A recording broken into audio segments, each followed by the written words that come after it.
I heard my daughter whisper to her husband in our kitchen. January 2nd, he's gone. The nursing home already has the paperwork. They thought I was asleep in my recliner, drugged by the sleeping pills they'd been slipping into my evening tea. The realtor said we'll clear $850,000 after closing costs, my son-in-law replied. Imagine finally getting rid of this burden and starting fresh. Burden. That's what I'd become to them. A 68-year-old widower sitting in the house I'd built with my own hands, paid off 15 years ago, now worth nearly $1 million in this market. My daughter Emily had moved back with her husband Richard after my wife passed, claiming they wanted to take care of me. Now I understood what kind of care they had in mind. I kept my breathing steady, my eyes closed. Through barely parted lids, I watched them toast with expensive wine I didn't recognize. Wine purchased, no doubt. With my credit card, they'd insisted on managing for me 6 months ago. What they didn't know was that I'd stopped drinking their drugged tea weeks ago, pouring it into the potted plant when they weren't looking. The same plant that was now mysteriously dying. We should probably head to bed, Emily said. Dad's appointment tomorrow is at 9 too, and we need him cooperative for the cognitive evaluation. An evaluation I now knew was designed to declare me incompetent. An evaluation that would give them control over my house, my savings, my life. As they climbed the stairs, I remained motionless, my mind racing with perfect clarity for the first time in months. They'd scheduled their betrayal for January 2nd, just after the holidays. That gave me exactly 3 weeks to save myself and teach them both a lesson they would never forget. What happened over those 21 days would change everything. By January 1st, when they rolled their packed suitcases through the front door, ready to drive me to Shady Pines Assisted Living, they would find something waiting for them that would destroy their carefully laid plans forever. The first thing I needed was proof, evidence of what they were planning, what they had been doing to me. After they went to bed that night, I moved silently through the house I knew better than anyone. Every creaky floorboard, every loose hinge, I'd installed them all. I retrieved my old Nikon camera from the hall closet, where I'd hidden it months ago, when Emily had tried to declutter my belongings. Digital cameras were better, sure, but my trusty film camera couldn't be hacked, couldn't be deleted with the press of a button. I photographed everything. The sleeping pills they kept in the kitchen cabinet, disguised in an herbal tea container. The real estate brochures hidden in Richard's desk drawer. The nursing home pamphlets for Shady Pines, complete with a deposit receipt dated November 15th.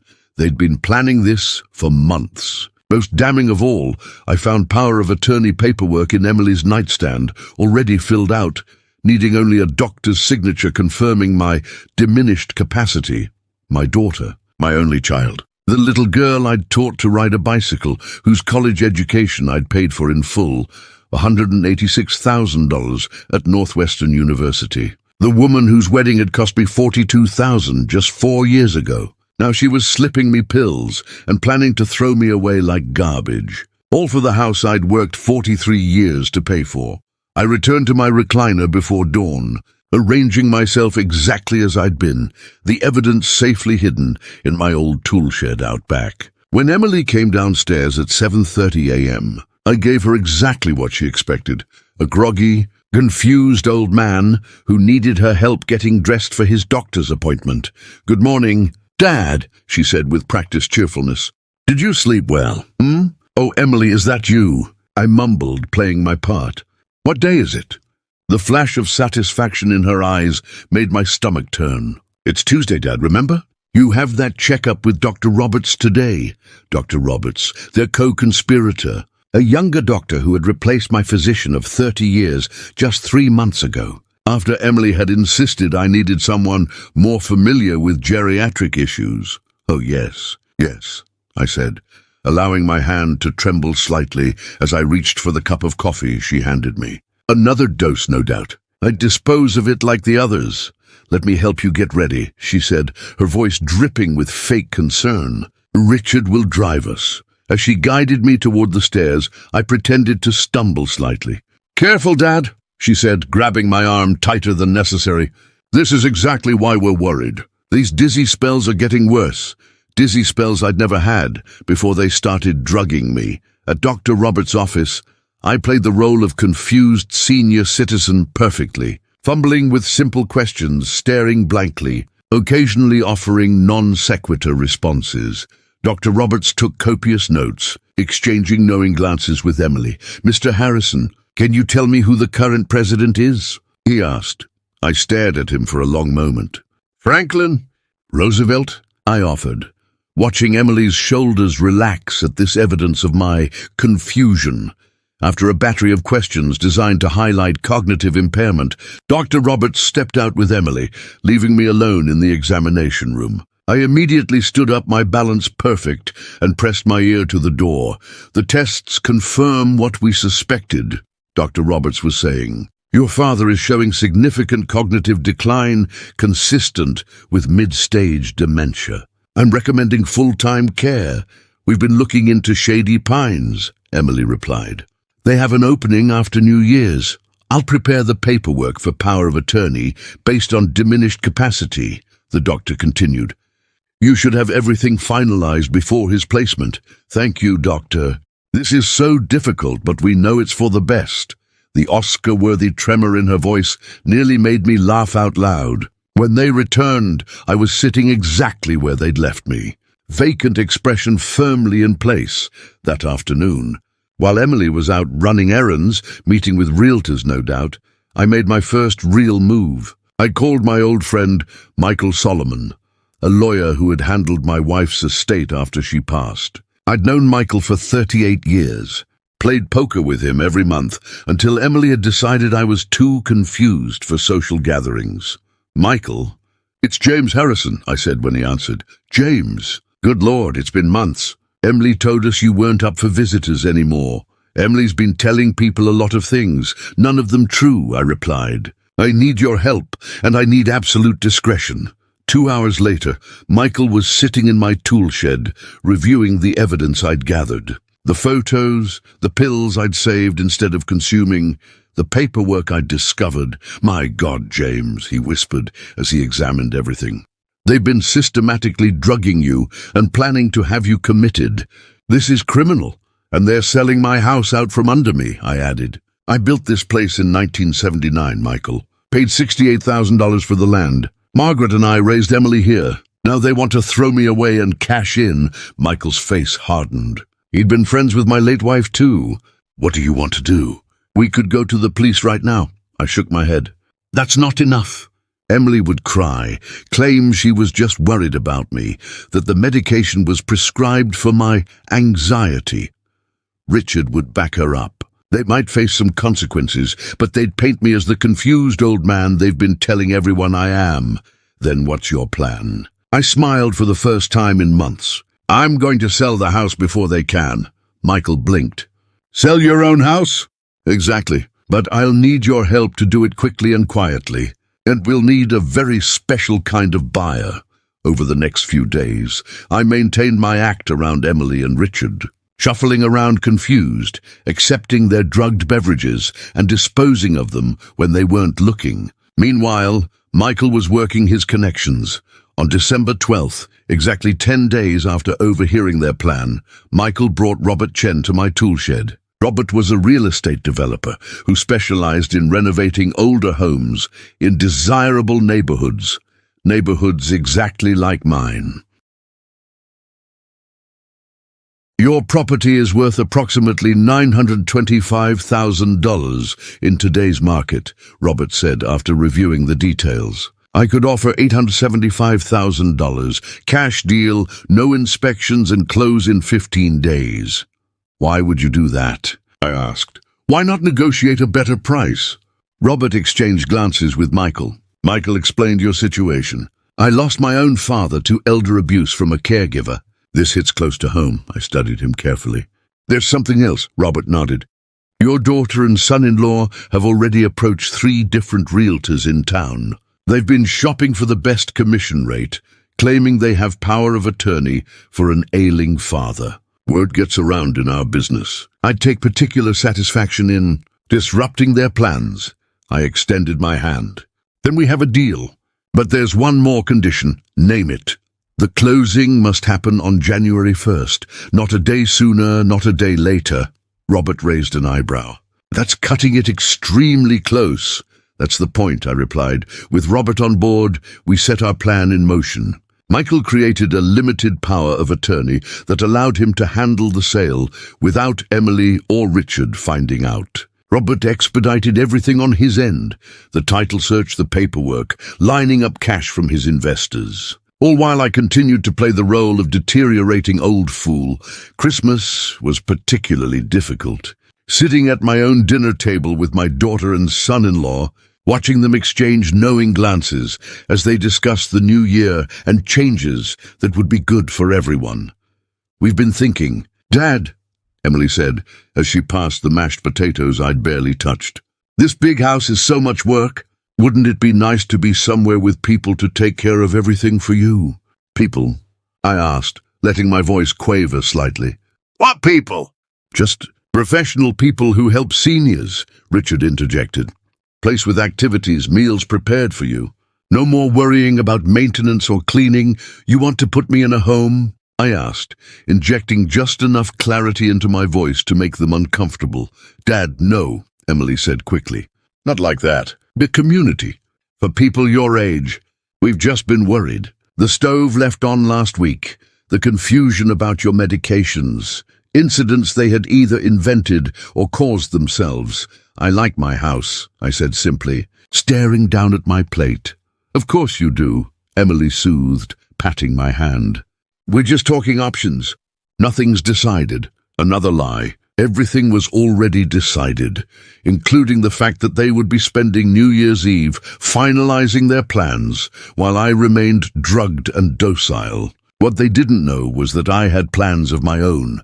December 28th brought a critical phase of our counter-operation. I needed to get a message to my sister Ruth without Emily intercepting it. Ruth lived in Arizona and had been trying to call me for months, but Emily always intercepted, telling her I was having a bad day or too confused for phone calls. Michael helped me place the call from his office. James? Ruth sounded shocked when she realized it was really me. Emily said you couldn't come to the phone anymore, that you were having episodes. That's what she wants everyone to believe, I explained quickly, before telling her everything. The drugging, the nursing home plans, the house sale, those monsters, Ruth hissed. I'm getting on a plane right now. No, I said firmly. Not yet. Come on January 1st, I'll text you the address. And Ruth, don't tell a soul you're coming. The next hurdle was financial. Emily and Richard had effectively taken control of my bank accounts months ago, helping me manage my finances by redirecting my pension and Social Security payments to accounts they monitored. What they didn't know about was the safety deposit box at First National, containing $43,000 in cash and my original property deed. Margaret had always insisted we keep an emergency fund where only we would know about it. My wise wife had been right, though neither of us could have imagined the emergency would be our own daughter. On December 30th, I retrieved the contents of that safety deposit box, while Emily thought I was at my physical therapy appointment.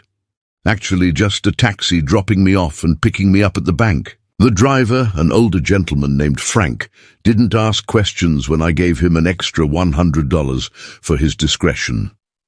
New Year's Eve arrived. Emily and Richard were hosting friends, people I barely knew, for a celebration. I overheard Emily telling someone on the phone, "We'll pop champagne at midnight, see the new year in, then finalize everything on the 1st and drive him to Shady Pines on the 2nd. The realtor is bringing contracts on the 3rd. Their timeline was precise. Mine was better. I played my part perfectly that evening. Confused, tired, accepting their special tea with a grateful smile before retiring to my room early. Dad needs his rest, I heard Emily tell their guests. Big changes coming for him. For all of us, really. If they checked on me later, they saw exactly what they expected. An old man sound asleep, the tea mug empty on the nightstand. What they couldn't see was the tea poured into my special plant pot, concealed inside my nightstand drawer. At 5:30 a.m. on New Year's Day, While Emily and Richard were still sleeping off their celebration, I slipped out of the house. Michael was waiting at the corner in his Buick, engine running. We drove directly to his office, where Robert Chen and a notary were already waiting. The closing took exactly 47 minutes. Every document signed, every I dotted, every T crossed.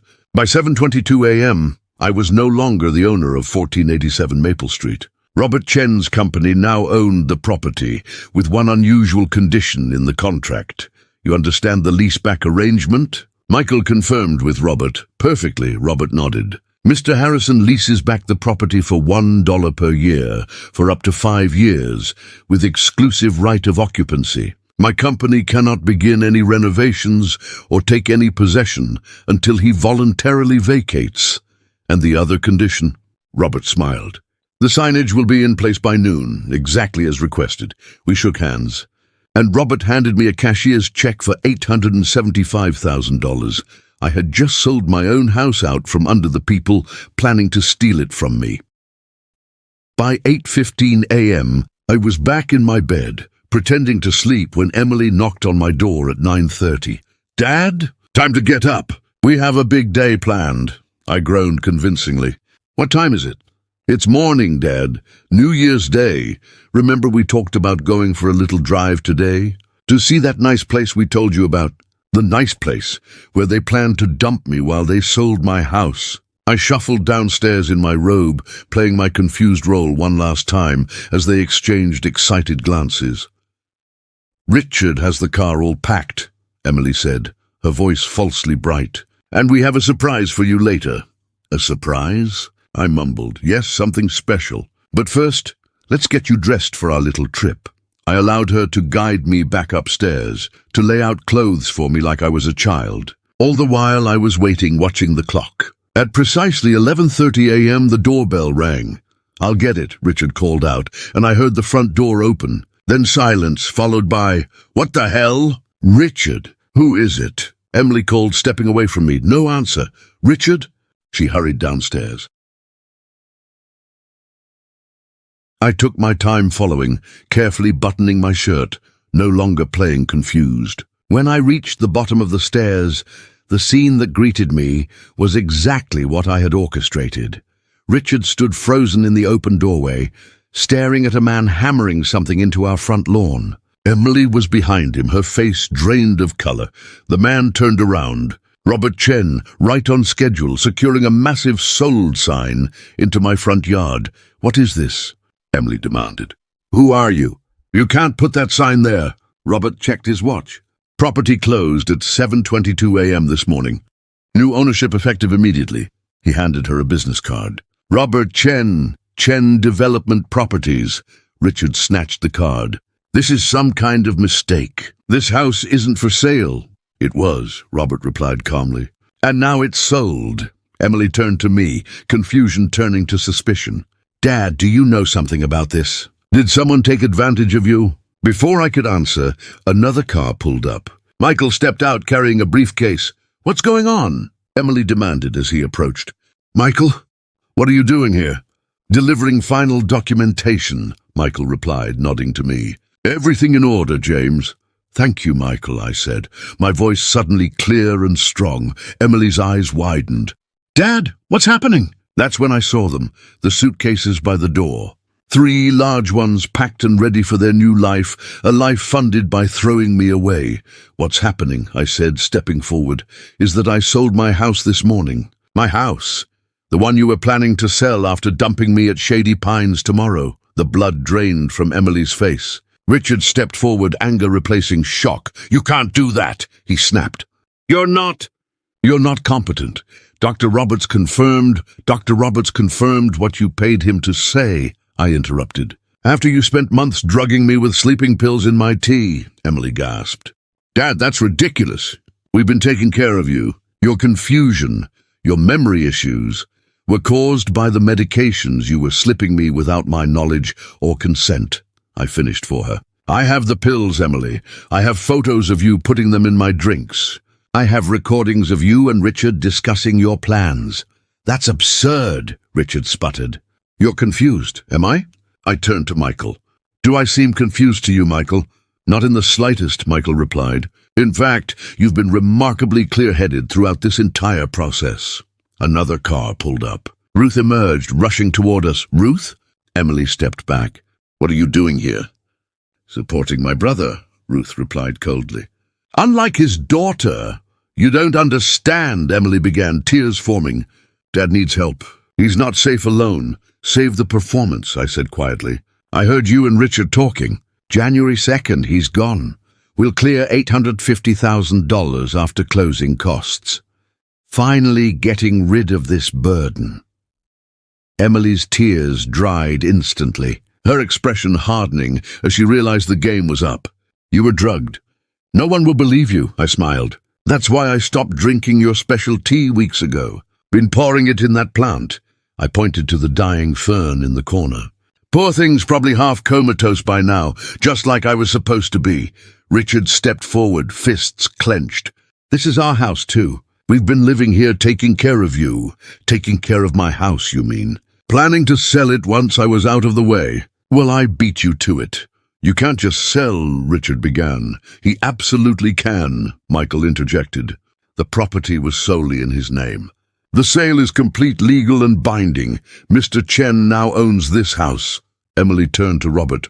Whatever he sold it for, we'll match it. This is a family matter. Robert shook his head. Not interested. The sale is final. Then we'll challenge it in court, Richard threatened. He's not mentally competent. I reached into my pocket and pulled out a document. Medical evaluation by Dr. Patricia Williams, completed yesterday. Confirms I am of sound mind, with no cognitive impairment whatsoever. The sleeping medication you were giving me has fully cleared my system. Who the hell is Dr. Williams? Richard demanded. A geriatric psychiatrist with no connection to either of you, Michael explained. Her evaluation will stand up to any scrutiny. Emily's face contorted with rage, the caring daughter mask completely gone. You planned this. All of it. I learned from the best, I replied. Watching you and Richard plot to throw me away was quite educational. So what happens now? Richard demanded. We just leave? Where are we supposed to go? That's not my concern, I replied. But you should know that I've filed a police report about the drugging. Whether they pursue charges is up to them. You do that to your own daughter? Emily's voice cracked. My daughter died the moment she decided I was nothing but a burden to be discarded, I said quietly. The moment she saw my home as nothing but a payday. Emily's eyes filled with genuine tears now. Dad, please, we can work this out. There's nothing to work out. I've signed a 5-year lease with Mr. Chen. I'll be staying in this house, but you and Richard need to leave. Today. You can't be serious, Richard began. Oh, but I am, I replied. Your suitcases are already packed, I see. Though I suspect you were planning a different trip, Robert checked his watch. As the new owner, I need to inform you that anyone not listed on the lease must vacate by 5 p.m. today. This is insane, Richard sputtered. Where are we supposed to go? Again, not my problem, I replied. Though I suspect the $22,000 you embezzled from my accounts might help with a security deposit somewhere. Emily's head snapped up. How did you... Bank statements, Emily. I've been collecting evidence for weeks. The withdrawals, the transfers, the credit card charges. Dad, listen. I held up my hand. No, you listen. For 18 months, you've been telling everyone I'm confused, incompetent, unable to make decisions. You've isolated me from friends, from family, from my own life. You've drugged me, stolen from me, and planned to throw me away. And for what? This house, money. I pulled the cashier's check from my pocket, showing it to them briefly before tucking it away. $875,000, that's what my home was worth to you. That's the price you put on your father's life. Richard's eyes followed the check hungrily. Emily, maybe we should... Don't even think about it, I cut him off. This money is going into a trust that neither of you can touch. Ever. Emily's face hardened again. You're making a mistake. You can't live here alone. You need us. No, Ruth stepped forward. He needs people who actually care about him. I'm staying for a month to help him get settled, and I'll be checking in regularly, Michael added. Emily looked around desperately, suddenly realizing how completely her plan had collapsed. This isn't fair. We've spent over a year taking care of you. Taking care of me? I laughed bitterly. Is that what you call drugging me into confusion? Isolating me from friends? Planning to abandon me in a nursing home? That kind of care I can live without. The final car pulled up, a police cruiser. Officer Martinez stepped out, approaching our growing group on the lawn. "Mr. Harrison?" he asked, looking at me. "That's me," I confirmed. "We received your report about suspected elder abuse and unlawful administration of controlled substances," he said, glancing at Emily and Richard. "I'd like to ask everyone some questions." "This is ridiculous," Richard blustered. "We've done nothing wrong." "Then you have nothing to worry about," Officer Martinez replied calmly. "But I should inform you that we have a warrant to search the premises for evidence of the described offenses." Emily's face went ashen. "A warrant? But standard procedure in elder abuse cases," the officer explained. "We take these matters very seriously." As two more officers approached the house, Emily grabbed Richard's arm. "We need to go now." "Running looks suspicious," I noted mildly. Emily shot me a look of pure hatred. "This isn't over." "Actually, it is," I replied. "Completely over." I watched as the reality of their situation finally sank in. The house was sold. The police were investigating. Their carefully constructed plan had not only failed, but backfired spectacularly. "You have 3 hours to collect your personal belongings and vacate," Robert reminded them. "Anything left behind becomes property of the new owner." Emily and Richard retreated into the house, the officers following to monitor their packing. Ruth put her arm around my shoulders. "You okay, James?" she asked softly. I looked at the sold sign standing proudly in my front yard, then at the suitcases by the door, suitcases that had been packed for a very different purpose than their owners had intended. "I'm better than I've been in months," I replied truthfully. By 4:45 p.m., Emily and Richard's car was loaded with their belongings. They pulled away without a goodbye, Emily's tear-streaked face hard with anger, Richard not even looking back. Robert approached me as their car disappeared down the street. "Keys to your home, Mr. Harrison," he said, handing me a new set. "As agreed, the property is yours to live in for the next 5 years. My company won't begin any renovations until you're ready to move on." "Thank you," I said, accepting the keys. "For everything." "My pleasure," he replied with a slight smile. "Some business transactions are particularly satisfying." That evening, Ruth helped me prepare dinner in my kitchen, in my house, where I would continue to live on my own terms. Michael joined us, bringing a bottle of wine to celebrate. "To James," he toasted, raising his glass, "who proved that old age and treachery will always overcome youth and ambition." I chuckled, clinking my glass against theirs. I just wanted them to understand that I wasn't some confused old man to be manipulated and discarded. "They understand now," Ruth said firmly, though I still can't believe Emily would do this. "What happened to her?" I sighed, the victory feeling suddenly hollow. I've been asking myself that for weeks. When did my daughter become someone who could look at her father and see nothing but a dollar sign? "Some people change," Michael said quietly. "Or perhaps they reveal who they've always been." Later, after everyone had gone and the house was quiet, I sat in my recliner, no longer pretending to be drugged, no longer playing a role. I held an old photograph of Emily as a little girl, sitting on my shoulders at the county fair, her smile wide and innocent. The daughter in that photograph was gone, replaced by a stranger who had been willing to drug me, institutionalize me, and steal my home. There was grief in that realization, a different kind of loss, but there was also peace. My home remained mine, at least for now. My mind was clear. My future was my own again. Outside, the sold sign caught the moonlight, a beacon of unexpected justice. They had whispered, "January 2nd, he's gone," never imagining that on January 1st I would close the deal that would destroy their plans completely. never suspecting that when they rolled in their suitcases, ready to start their new life, they would be the ones forced to leave instead. Sometimes justice arrives in unexpected ways. Sometimes the old man they underestimate still has a few surprises left.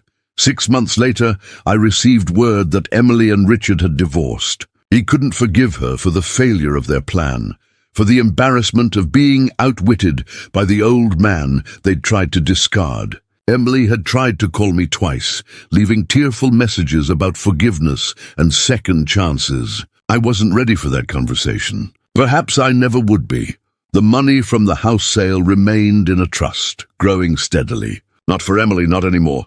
Instead, I directed Michael to ensure it would fund programs preventing elder abuse, helping other seniors who might not be clear-headed enough to save themselves as I had. My new life settled into a comfortable rhythm. Weekly poker games with Michael and other friends who were delighted to discover I wasn't suffering from dementia after all. Lunches with Ruth during her monthly visits. Even dating again, Margaret would have approved of Joyce from the community centre. With her sharp wit and no-nonsense attitude.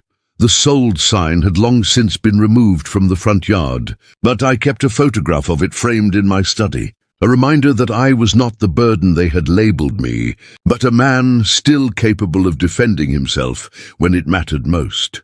Sometimes I wonder what Emily and Richard thought as they drove away that day, their suitcases packed for a celebration that turned into an evacuation. Did they realize how completely their plan had backfired? Did they understand the poetic justice of being forced out of the home they had tried to steal? In the end, it wasn't about revenge. It was about dignity, the right to live my life on my terms, to make my own decisions, to not be discarded like an inconvenient piece of furniture when someone younger decided I was taking up too much space.